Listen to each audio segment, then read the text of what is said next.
We're starting. Welcome back to another episode. So here we're gonna talk about our playoff predictions for round number 2. And award predictions.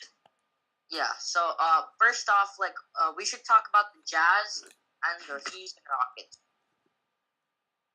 So far with the Jazz and Houston Rockets series, I've been pretty impressed with the play of Donovan Mitchell. I don't think that they will win the series, but they have a good chance. They stole home court advantage away from the Rockets, and honestly, neither Chris Paul or James Harden looked really spectacular or unbeatable in Game 2. And the Houston Rockets. But honestly, I just think that the Rockets, they had an off night shooting. It's a rare thing for them to have an off night shooting, especially when they're revolved around shooting. With the great defense that the Jazz have, I think that this could happen multiple times in the series. Yeah, James Harden, he went 2 for 10 from 3. That's when you know you should kind of stop shooting. But, yeah, it was an off night for 3. They shot 27% overall. No, but something I talked about James Harden the whole year was that, when James Harden is not drawing fouls, his offense kind of, is not as good as, usual. Because he relies so much on the rest, blowing the whistle for him. And without that, he has to rely on shooting threes, which he's not the best at. I mean, he's good, but he's not the best. But I really do think Ricky Rubio. So with Ricky Rubio out, that's one of the main reasons that the Jazz, I think they're going to lose the series 6 games. But if they get Rubio back sometime soon, they could push it to 7. Because the Jazz are a tough team. They're like the Celtics. They fight hard. And even when they don't have the best talent, they feel like they can win every single game. You can say the same with the Pacers against the Cavs. First round. Yeah. Speaking of that series, that was a great finish. LeBron, he had some historic numbers in that series. And he had a historic numbers. Oladipo and the Pacers, they really did show that they do have what it takes to be the best player in the league. Honestly, though, I think that the Pacers will push the series further with the Cavs and any other Eastern Conference team. Especially if the Boston Celtics win. I don't think any other team has, the perseverance to, struggle against the Cavs like that. That's true. Okay, so let's... And honestly, they were just one buzzer beater away from winning the series. So what, the Pacers? Yeah. No, they weren't. Victor Oladipo made a 3 that didn't really matter at all. No. Yeah, let's talk about the other Western Conference semifinals matchup. The Pelicans and the Warriors. Warriors in 5. This series, I thought that was going to be competitive, especially with Anthony Davis being a really dominant big man. But I think that the Warriors, especially with Curry back, the Pelicans, they're just outmatched without Cousins, without a really Drew Holiday hasn't showed up as much as he did in the Trailblazers series. So I think that it'll be a struggle for them to even win the game. Honestly.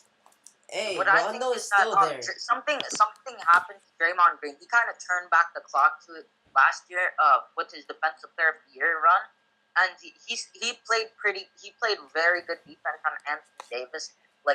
For what Anthony Davis, what high expectations we have him to, he still had a pretty decent game. But with the Pelicans, they needed him to have a historic game for them to win by at least 7. Draymond Green. That's why I always think people underestimate Draymond Green skills, because though he doesn't give you the points, he really shows up on defense, and without him, the Warriors won't be as good because he's the glue to that team. Yeah. Will, did you have something you want to add in? Oh yeah, Klay Thompson. If the Warriors want to have an easier way to go to the playoffs, they needed to have Klay Thompson to show up eventually. I think that he did show up in the Spurs series. He kind of took over that series, but against the Pelicans, he doesn't really need to show up as more with Curry coming back and Durant. He had a huge fourth quarter last game, even though he didn't do very well throughout the first 2 quarters. He's the reason why they won.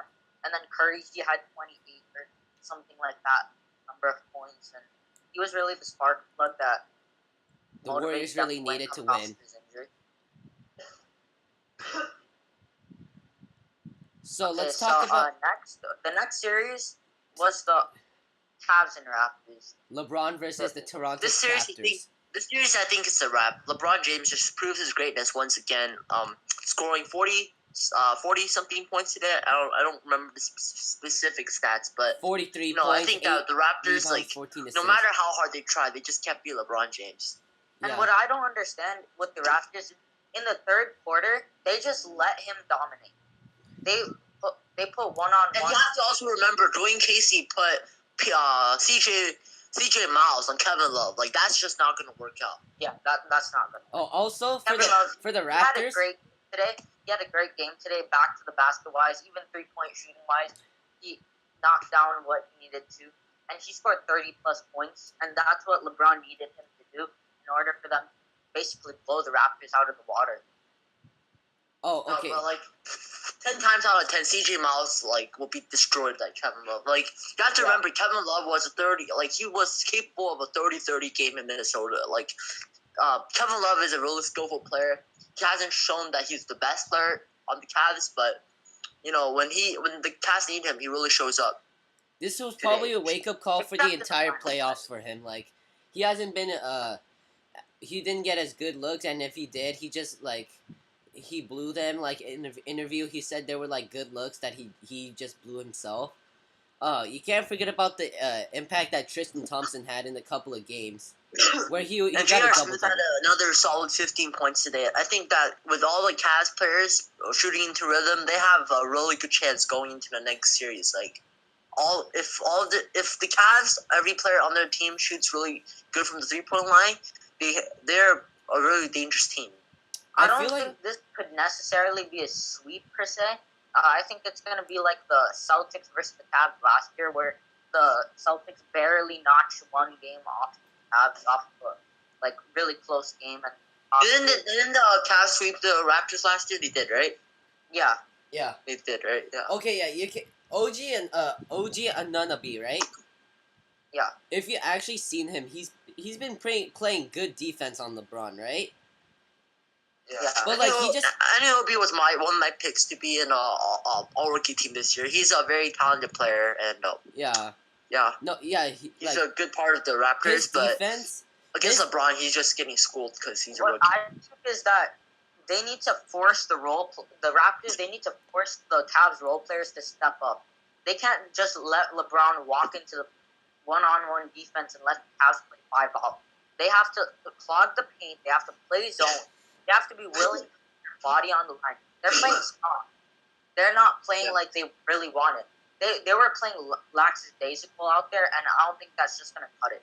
Hey. And like I said in the beginning of the series, I predicted that this would be a matchup between two chokers, being DeMar DeRozan and LeBron James. And how is LeBron James? LeBron James shown that he's different from the player he was 4 years ago, where he can't produce in clutch moments. You LeBron mean has 7 years came ago? Up really clutch. You mean 7 Except for years game ago. 1, like he missed some crucial shots in overtime. But DeMar DeRozan has been absolutely terrible in the fourth quarter. Offensively, the Raptors, DeMar DeRozan and Kyle Lowry, they're relying on their role players to take the major shots, that's just right? not going to cut it because DeRozan, he's a great player. Right? He's a great player, and he's shown potential that he can be consistent in the playoffs.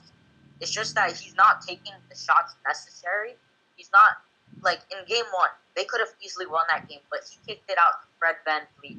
A rookie Opportunities when he could have taken it himself. He had a 1v1 matchup with him and Tristan Thompson, and he decided to kick it off.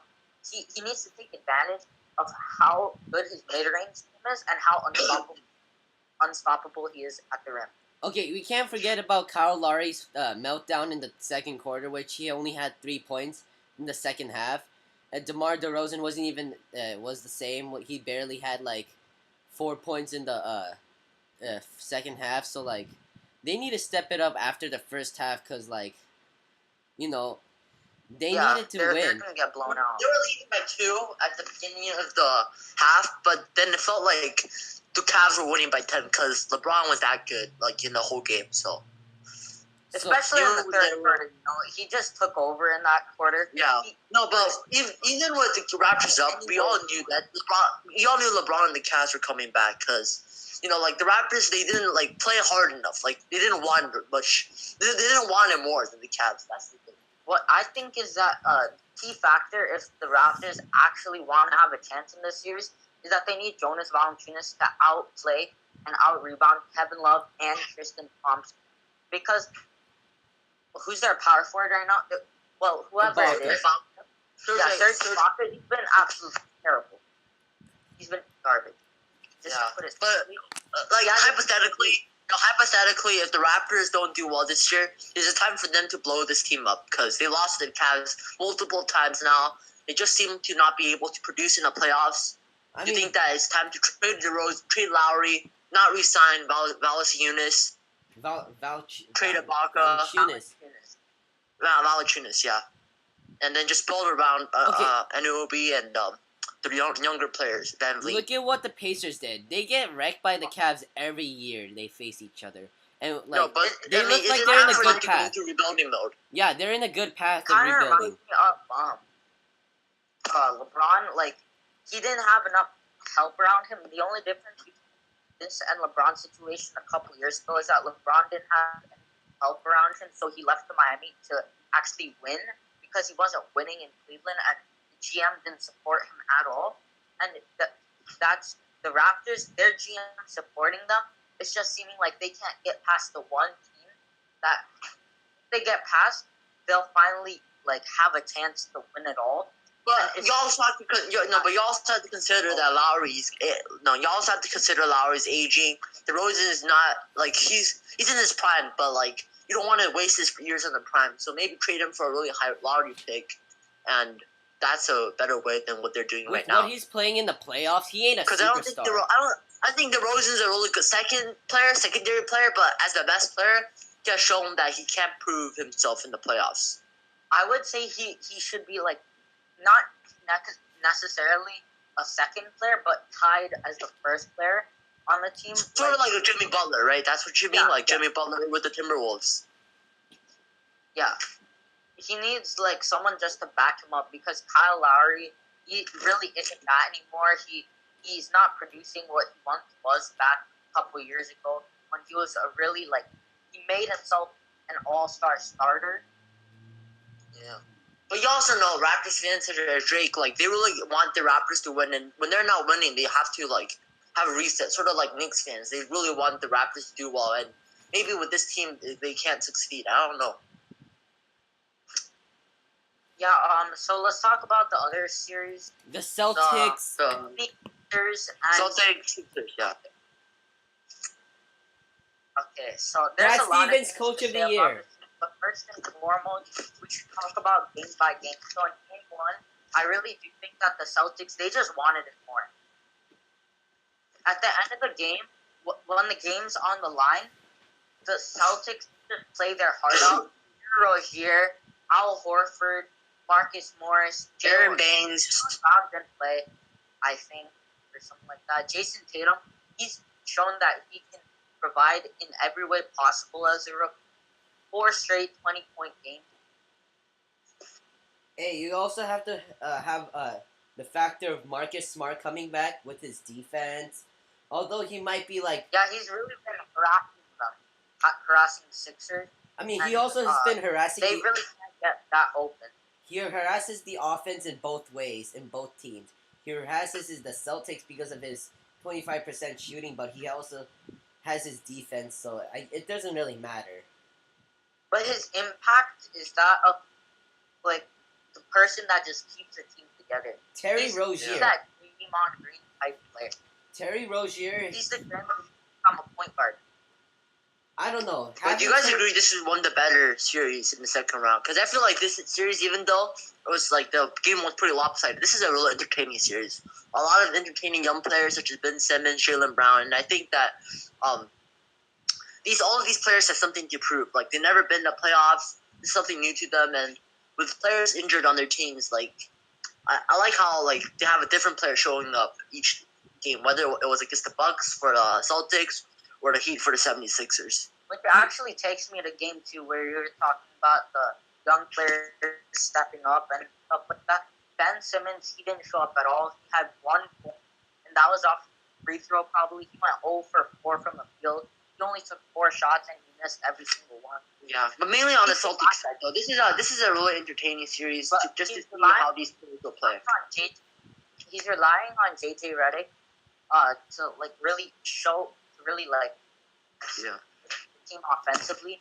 And I don't think you can do that when you're the second best player on the third seed in the Eastern Conference, especially when the game's on the line. You have to be able to be the man, put the ball in your hands or Joel Embiid's hands, and just take it hard to the basket. Because People that's what say you're good at. he's learning from LeBron. LeBron's the mentor. Why doesn't he act like LeBron and take it for himself? And then if a teammate is really open and they're reliable, then that they can pass it to them. But like when it's like no hope, Yeah, but honestly though, LeBron in his first few years, like he was a little bit hesitant to like take the ball in the First clutch 2 moments years? as well. Well, Yeah, that was yeah. Do you think in order to succeed later on, like LeBron did, Ben Simmons, he's gonna have to struggle a bit at first. Like what Ben Simmons doing kind of reminds me of Giannis. Yeah, like Giannis when he was playing against the Celtics, like he was a little bit reluctant. He gave the ball to Chris Middleton and Eric Bledsoe a lot. I think that in order for the Bucks or the Sixers to succeed, Ben Simmons and Giannis has to like take the ball for themselves in the fourth quarter and not pass the ball as much. people say that the Raptors Cavs is the most entertaining, but the Toronto Raptors are absolutely garbage. So like, no one wants to watch that It series. possibly be this series or the Cavs and Rockets. The first game was actually fun to watch because it was a comeback game for the Cavs. Like it was pretty like a LeBron fun had game, an but off the second night, game though. has been a blowout, and I think that's gonna be the same way. When going LeBron, forward. when he's efficient, when he doesn't get turnovers, it's over for the Raptors. The Raptors just don't know how to win against the Cavs. But one player who, if the Celtics make it to the But I think that no, but if the Celtics make it to the conference final, I do think Al Horford, as the team's leader currently with Kyrie Irving sitting out, I do think he deserves most of the credit because defensively he's been locking up. Offensively, he just basically iced the game on a blow by right past Embiid. He's a great defensive player. But you have to also keep in mind, like, the Celtics don't have two of their best players, Gordon Hayward and Kyrie Irving. And, like, if they can make it to the conference finals without two of their best players, imagine them with their best players. How good will this team be? I do think that the rotation might be a little messed up next year with Gordon Hayward coming back. Kyrie, he can just fill in at the point guard position because Terry Rozier, even though he's proven himself to be a reliable starter that can get to clutch buckets, I definitely do think that Brad Stevens should have him in those clutch moments because he's just shown up every single time. But Kyrie Irving is one of the most clutch players in NBA as well. That's very true. So Because, it doesn't matter who you put in. As long I know you're a big LeBron fan, but like Kyrie Irving saved LeBron in that 2016 game set. Well, yeah, he did, but like and LeBron to be fair, he did do great that series and all, but that shot kind of was the dagger. That was a dagger. No, LeBron was the one that iced the game after a missed poster against Draymond. So like, that was the boost they needed from the offense, considering how slow that game was in 2016. Like that was the thing that the Cavs needed to like win against the Warriors. I mean, Kyrie Irving is probably like one of the top two or three clutchest players in the NBA. Like, there's no doubt, Kyrie Irving. And actually, Terry Rozier might as well be up on that list with Kyrie. Because what about LeBron? I've seen Brad Stevens do this. When the game comes down to those moments where you need a bucket, even though Terry Rozier, he's a bench player, he brings him in just for that. I remember a game back, Warriors versus Celtics. The Warriors were up by 5. And Celtics ball, of course.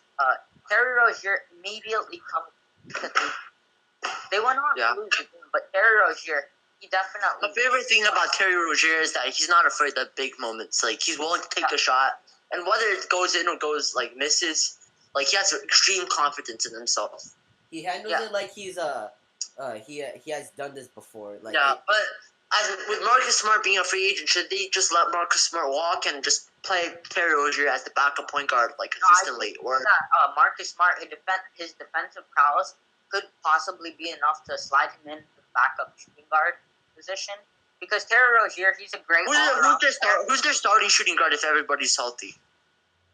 I do think that they should put Jaylen Brown in there, Gordon Hayward at the small forward. This is Jason Tatum at power forward. Jason Tatum at power forward, but sometimes they might have to rotate depending on who they're going against. Like if they're going against a long team like the Bucks, they might have to put Al Horford at the power forward. Isn't that small guy like Ford? Oh yeah. As the Celtics Celtics move on, they're in a really great position here because they have so many assets that they can trade. So, like Gordon Hayward, people thought like he would stay 100% for sure, but with the emergence of Jaylen Brown and Jason Tatum, I do think that it's a possibility that the Celtics need him for another quality young star, such as but Gordon Hayward. I think they should give him a chance. Like they should give Gordon Hayward a year to see how everything goes before they trade him. Because what if Gordon Hayward is a very good fit? Because he's a two-way player. He does a bit of everything, and that's the type of player Celtics need. But yeah, what about the contract Celtics situation do have with a lot Terry of those Rozier? players on their roster. If you see, they have a lot of players that they can switch throughout their lineup. Again, they have Jaylen Brown, who's a great two-way player. Jason Tatum, he has his length, so he has potential to be a defensive stud. Marcus Smart, he's already a defensive stud. Terry Rozier, he's a pretty good perimeter defender. Kyrie Irving, he stepped it up this year under Brad Stevens' defensive coaching ability. And Al Horford, contender for defensive player of the year, obviously. Aaron Baines, he may not seem like the greatest defender, and he probably isn't, but maybe he could use his length for something that one. Okay, we need to talk about Terry Rozier's contract. Like for the Celtics in the future, his contract's gonna run out. And what if he plays good like he's done in the playoffs? I do think Terry Rozier is one of those players that would sacrifice money to win. He just seems like that type of player who just wants to win all along because he's very competitive, as it seems, because he knows what to do in what situation. And so I think a sacrifice. But then who knows? I think that if they have to get rid of a contract, I think it has to be Al Horford. Yeah, he's a very important player on the team, but if they can draft a young center this year, like whether it's Mo Bamba or DeAndre Ayton, I mean, Al Horford can be expendable because they had that pick, right? They have a really good pick, like the Kings one, I think. The Celtics, they just need to lower his contract a bit because he's a very important piece, obviously, but I don't think he should be making like 29 or 28. No, but what if they get a top center with the pick? Like that player can be. They don't they have like the Kings pick this year because they have a really good pick. I just think that the Celtics they should try to trade for young stars. But then the thing is Terry Rozier, right? But with how good Anthony Davis is playing, would the Pelicans agree to that trade? Because if I'm the Pelicans, I would say hell no. Because Anthony Davis is probably a top 5 player, and Gordon Hayward or whoever they're offering, like they're like barely top 20. But if I were the Pelicans, I would also want to consider the possibility of DeMarcus Cousins leaving. And if DeMarcus Cousins leaves, even though he probably won't after this year, seeing how great the Pelicans did, even without, I do think that the possibility might trigger a trade from Anthony Davis anytime soon, but in the future, maybe they trade Gordon Hayward and 2 high picks, and possibly who else? You have to also keep in mind though that Gordon Hayward is also 30. Like if they want to trade Anthony Davis, they want a really good young player, not someone that's almost out of their prime. No, but you would have to think about the contract. Anthony Davis, he's pretty. But what if the Lakers offer them Julius Randle or something? If they try to rebuild, if the Pelicans, if they were trying to rebuild, then they would have to get rid of Anthony Davis's contract and. But what if But what isn't? If I'm the Pelicans, I would much rather have Julius Randle on the Lakers because if Julius Randle re-signs a big contract with the Lakers, and then they throw in a few picks and some other good players. I mean, that's a much better trade than Gordon Hayward, who might be on the decline in a few years. I just think that it's a contract situation. That this is hypothetically if DeMarcus Cousins leave, which he won't, because the Pelicans are great this year and they have a solid option in Drew Holiday, and Rondo seemed to revive his career after some stints on the Mavericks and honestly, what's a better scenario is if they trade Gordon Hayward for picks and then they sign Paul George this offseason. That could be a possibility. I would not sign Paul George. He has underperformed this. Yeah, but you have to also remember Paul George is still a top 3 small forward in this league, or top 4 small forward in this. LeBron James, Kevin Durant. Wait, LeBron James, Kevin Durant, Giannis Antetokounmpo, Kawhi Leonard, if he's healthy, that is. They're pretty much like Paul George. Andrew He's Wiggins. gonna decline. Ben Simmons. No, but he's only 28. Like, he's still in his prime. Maybe he can have a good season next year. Hey, you can't forget about Ben Simmons. And you also have to remember the Russell Westbrook effect. Like Victor Oladipo last year, we all thought that he was terrible. His contract was horrendous, and now look at him, almost beating the Cavs in the 7-game series. Russell Westbrook. But you see, Paul George. The difference between Oladipo and Paul George is that Paul George, he did what Oladipo couldn't do. No, he couldn't do what Oladipo did. Paul George, he couldn't get a single game off the Cavs. And last year in the playoffs, you saw he passed the ball to C.J. Miles at that clutch moment. He also blew a 26-point lead. That he's the man. But same result though. They both still lost, and the Cavs got much weaker. They had Kyrie Irving last year. This Cavs is very unstable. Yeah, and they compared to last year, obviously. Oladipo, he pushed it to 7. I know, but this Cavs team doesn't have Kyrie Irving. Like you said, Kyrie Irving is a very important player, and without Kyrie Irving, like this Cavs team is much worse, and that means that the Oladipo could do some damage. But then you see, Kyrie Irving, he wasn't anything on the. And then Paul George offensively, against the Jazz, he did horrendous. He was very inconsistent. I don't know what he was thinking when he called himself playoff. He had 5 points in game 6-5. I know that, but I think that the Russell Westbrook effect is real. When you have Russell Westbrook on your team, the chances of you succeeding decreases a lot. But they still should have won the series. What do you think Russell Westbrook cares about more, winning or stats? Will we be talking about the same thing if the Jazz beats the Houston Rockets in a few games? I mean, maybe this Jazz team is just really good. They're very underrated. Or it's just that the Rockets just failed to be winning, and Chris Paul still has the second round curse. The thing with the Jazz is that they know what to do in certain moments. Like when their coach Quinn Snyder, he's probably the Jazz are like top 3 coaches in the Quinn Snyder. The Jazz are not a really talented team, but they have all the right pieces in one team, and that creates success. They just know what they need to do. They know their role. That's why the Jazz win. Do you want to go on to some NBA news now? Like Dave Fizdale got hired for the Knicks coaching job. Oh no! Yeah, coaching doesn't really matter. It doesn't depend. All the teams that are trying to get coaching these coaches. No, but do you think that the Knicks will move forward to be maybe a contender in the East? No. No, I do not think so.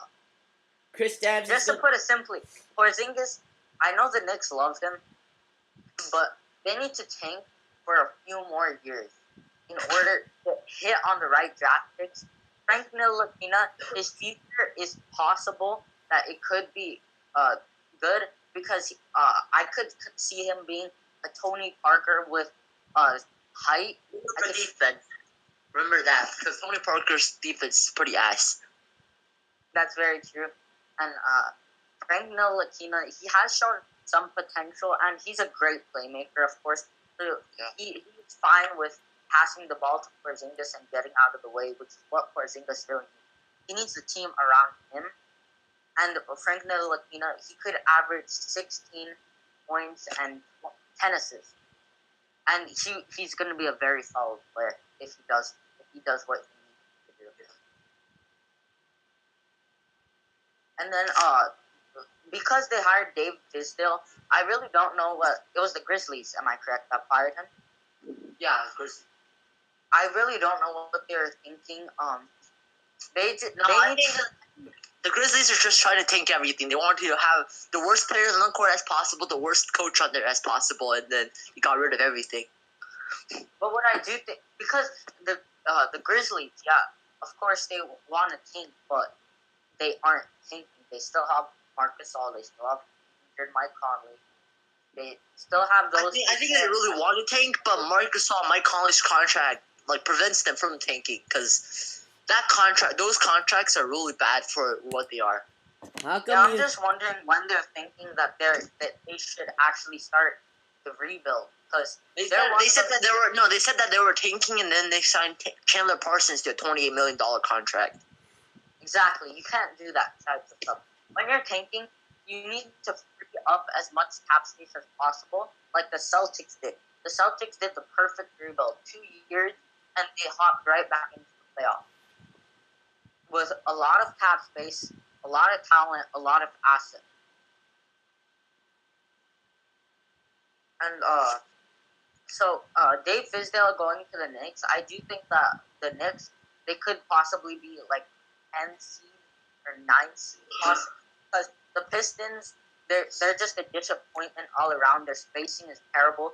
Blake Griffin, he shoots like 12% from the mid-range area. He's absolutely trash from there. And Drummond, he's improved on his free throws. He's nearly doubled it, but he still hasn't proven to be the type of player that you can revolve your team around, because all he can really do is grab rebounds and catch lobs. Sort of reminds me of a better version of DeAndre Jordan. And they also have to remember they're missing a really good point guard. Reggie Jackson is solid, but he's not nowhere close to what Chris Paul did for that Lob City team. Exactly. So, what do you think about the Cavs' future? Cavs' future, LeBron's gone. LeBron should leave. LeBron's gone. Yeah, exactly. LeBron's gone. So if he doesn't want to hurt his legacy, if I were LeBron James, I would want to leave, and if I were the Cavs, I would want LeBron to leave. Okay, but if you want LeBron to leave, and if he doesn't want to hurt his legacy, what team is good for him to not hurt his legacy, but also have a highest chance for him to win a championship? Philadelphia. Honestly though, I think LeBron, the legacy thing doesn't impact him as much. He's already very successful. He's gonna be a top 5 player, maybe even a top 2 player of all time. He is by now. So I don't think that he can't reach. And I think that Jordan comparison is a bit unfair because they played in different eras. So I think that LeBron should just go to the best team that's not the Warriors for the future. So I do think that the 76ers are a very interesting option.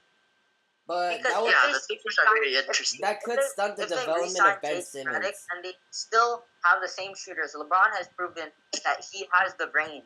He has the range that you can't. No, just imagine JJ Redick on the vet minimum, and then they sign LeBron. That's a very dangerous combo. Of course, because Ben Simmons is still on his rookie contract. And Joel Embiid. No, Joel Embiid signed that extension recently. He did? Oh. It's injury protected, though. I think that Joel Embiid, his injury days are behind him. He hasn't got injured this at all this season, besides that eye injury.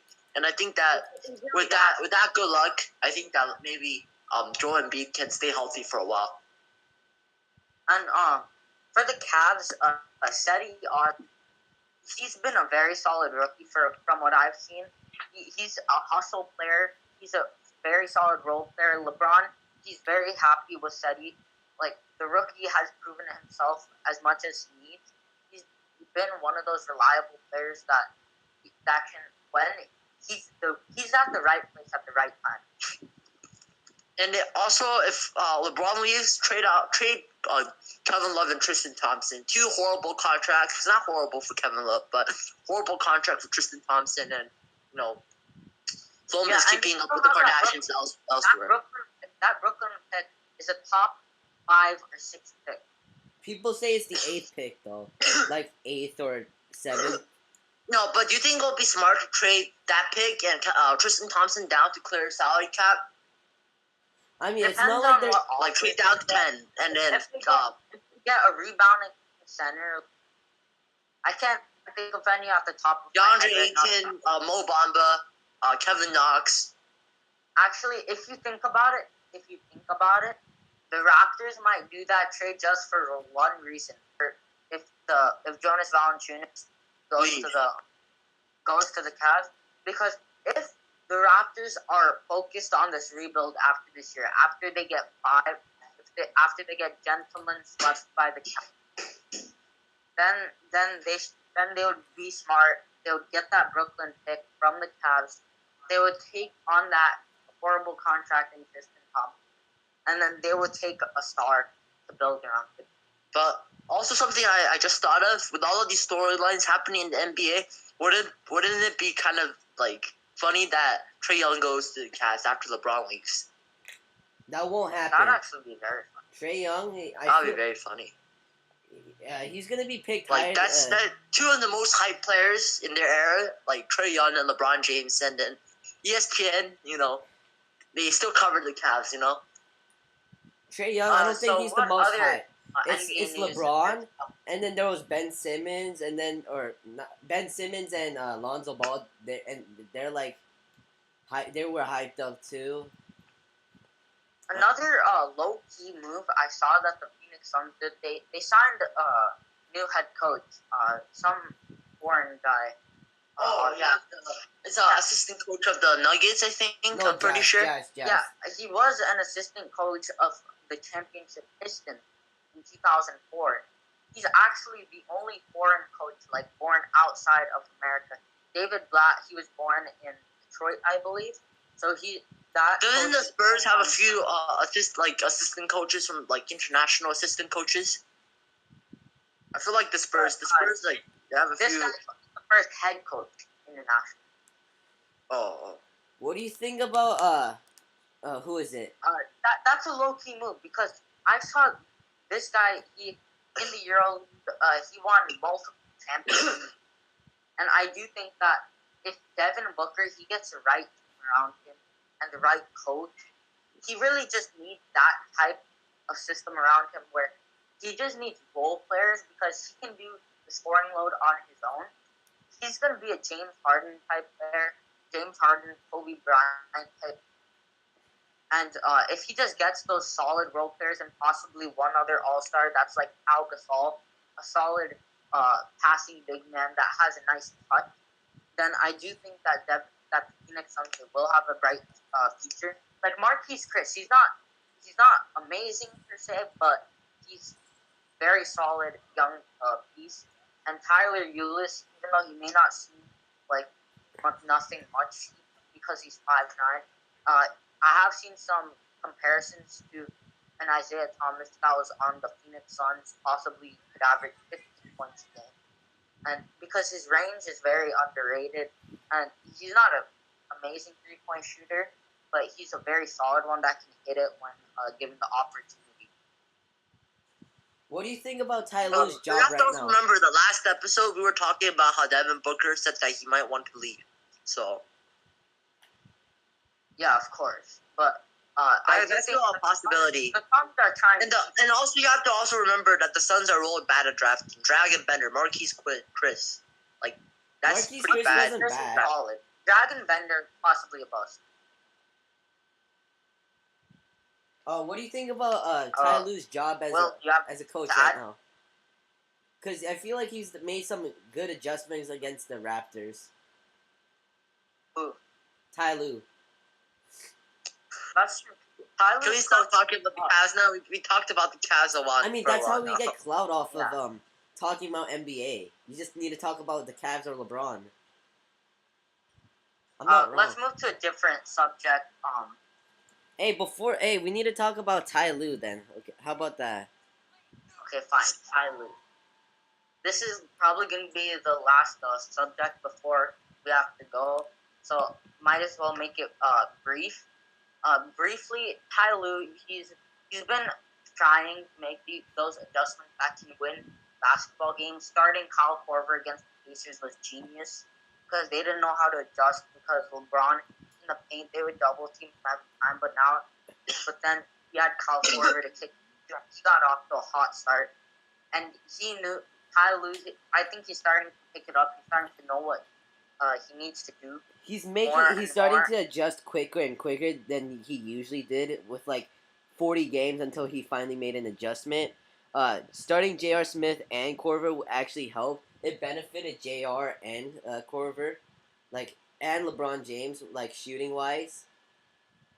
Yeah, of course, and I do think that's why the Cavs are winning recently because Ty Lue's making those adjustments. Without those adjustments, I do think LeBron he would of course have a great game, but I don't think that would be enough for them to win at all because he just doesn't have enough. The He wouldn't talent. have enough around him if Ty Lue didn't make those adjustments. All those coaching changes are also kind of related to LeBron because LeBron makes a bunch of the decisions for this team. Not really. He's not the one that let Larry Nance only play trash time minutes. But like last time, like during the final few games in the season, you saw LeBron like throwing a fit at Tyronn Lue for stuff that he didn't like. Well, I do think we should end it off there. That was a great episode, and we'll come back over the weekend with our award predictions. Oh yeah, I forgot about that. Okay, thank you. LeBron for MVP. Thank you.